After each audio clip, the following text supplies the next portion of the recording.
গ্রামে এসেছি। গ্রামে এসে সাধারণত আমরা নদী বাতাস তারপরে পানি এগুলোর সাথেই মিশে যাই।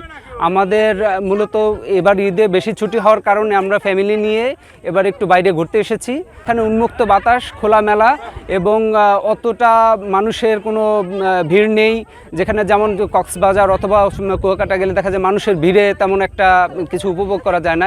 এখানে কক্সবাজার বা ইসের কথা বলবো না, কুয়াকাটার কথা বলবো না, নদীর পাশে এসে মুক্ত বাতাসে প্রকৃতির সাথে এত সুন্দর একটা মিশেল, এত সুন্দর একটা সংমিশ্রণ যেটা আমরা অন্য কোথাও পাবো না, যেটা এখানে এসে আমরা উপভোগ করতে পারবো।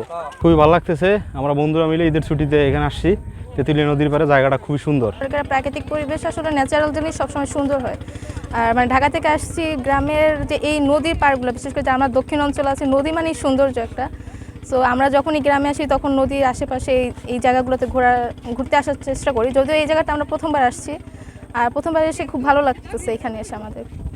এখানে পরিবেশটা অনেক সুন্দর, যা বলার বাইরে। সাইডে বা নদী রয়েছে, সুন্দর বাতাস রয়েছে, এখানে পরিবেশটা অনেক সুন্দর। ঈদের ছুটিতে অনেক দিন ছুটি আমাদের, এই জন্য বাড়িতে আসা হয়েছে।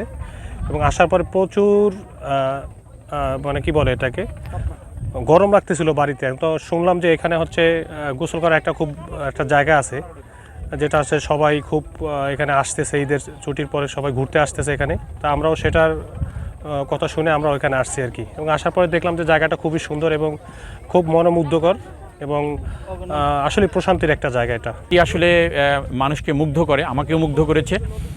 তো এখানেও প্রতিদিন অসংখ্য লোকজন ছুটে আসেন। নূরজাহান গার্ডেনে যারা আসেন তারাও একটিবারের জন্য এই রিভার সাইডে ঘুরে যান। এটি খুবই একটি চমৎকার জায়গা। এখানে সুন্দর বাতাস, একেবারে কোলাহলমুক্ত পরিবেশ। এখানে এলেই একটু মনটা যেন একটু ফ্রেশ হয়ে যায়, এরকম একটি অবস্থা। যাই হোক, আমি এই পর্যটন স্পটটির ডেভেলপমেন্টের জন্য ইতিমধ্যে একটি সড়ক করে দেওয়া হয়েছে। নূরজাহান গার্ডেন থেকে এই একেবারে রিভার সাইড পর্যন্ত একটি সড়ক সরকারি খরচে এখানে নির্মাণ করা হয়েছে। পাশাপাশি এই জায়গাটিকে আরেকটু ডেভেলপ করা হলে এই জায়গাটি একটি বিনোদন স্পট হতে পারে, একটি আকর্ষণীয় পর্যটন স্পট হতে পারে। তো এখান থেকে সরকার যদি মনে করে যে এখানে একটু সরকারি পৃষ্ঠপোষকতা যদি আরেকটু পরিসর বৃদ্ধি করা যায় এই স্পটের, তাহলে এখান থেকে একটু রেভিনিউ আয় করাও কিন্তু সম্ভব।